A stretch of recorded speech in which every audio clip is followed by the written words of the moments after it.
He then gazed into my eyes while holding out his hand and asked me, "You want to go for a ride?"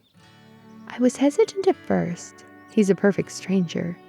But after looking around to see if anyone I knew was looking, I nodded my head yes and took his hand.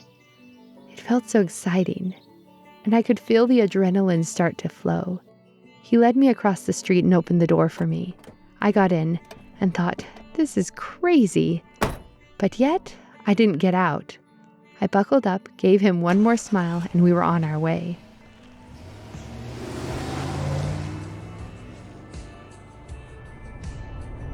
"So who is she?" He asked shortly after leaving.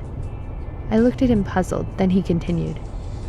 "Well, I didn't mean to pry, but on the phone you told your mama she'd love that." I sat there staring out the front window, reluctant to tell him I have a daughter, let alone 2 kids.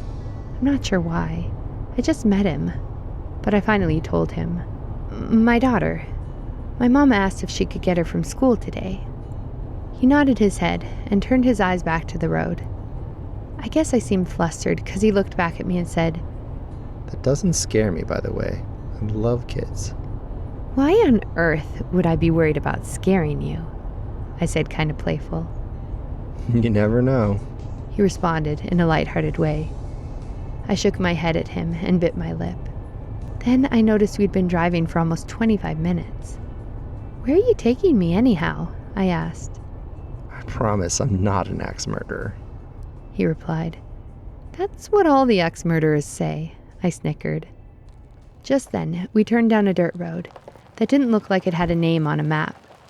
It led to a clearing, and we pulled up to the edge of Lake Monroe. There was an old wooden bench and no one around. He parked the truck and walked towards the bench, which had 2 initials carved in it, surrounded by a heart. He stood over by the edge of the lake, and he went on to say, "I found this spot by accident one day.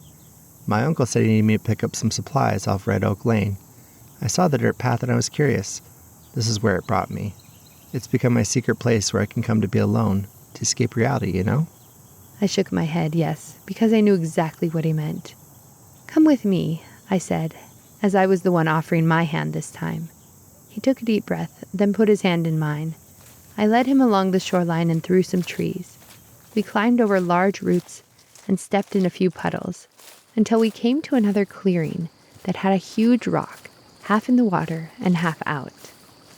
I stared out into the lake, watching the reflection of the sun glistening along the water, and started to tell him my story about this place.